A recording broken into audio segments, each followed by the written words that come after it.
I think I've got to eat some humble pie here, unfortunately. I'm going to show a bit of humility, which is always a good virtue, isn't it? I made an error, I think. I was only considering, when this mass came in, it must have to do work on this mass to accelerate it to half the velocity. It must require work done, and therefore energy. And I was only considering the acceleration of this mass. I was forgetting that this mass had to be decelerated. And of course that takes work to decelerate a mass, doesn't it? So I suppose the work done on this one to decelerate it is exactly the same work done on this one to accelerate it.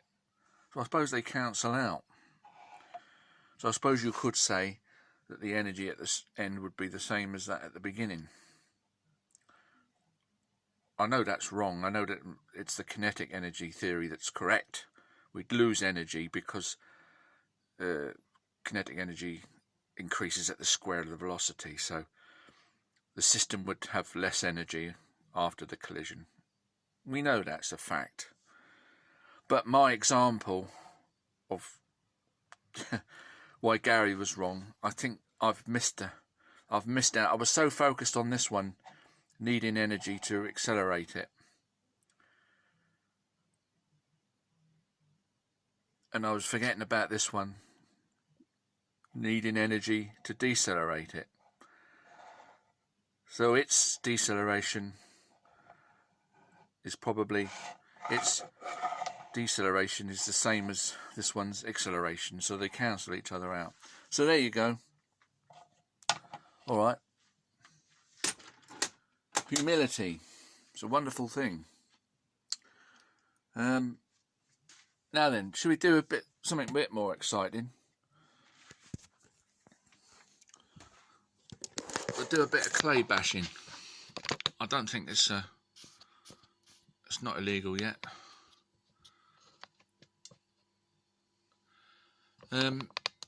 This is plasticine, actually, not clay.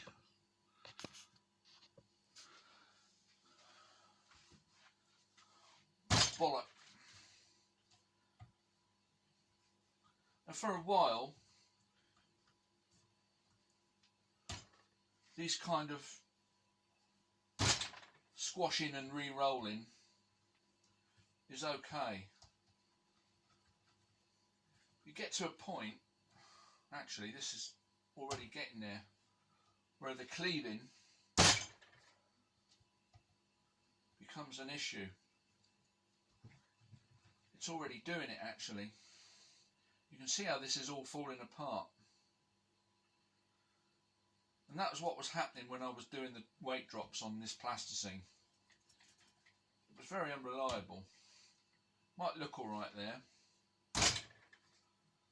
And you'd be able to do 4 or 5. And because I wanted to do many repetitions to get an average. But already this is going, it's falling into bits, look. And when that was happening, it would just squash to the same amount, whatever you did on it, whatever weight you dropped, whatever velocity, it was just collapsing. It offered no resistance.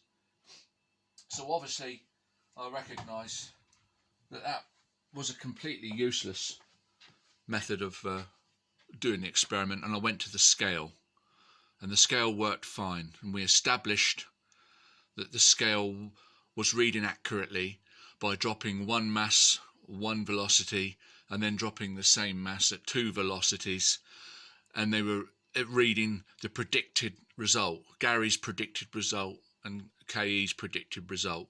There was no overshooting of the scale.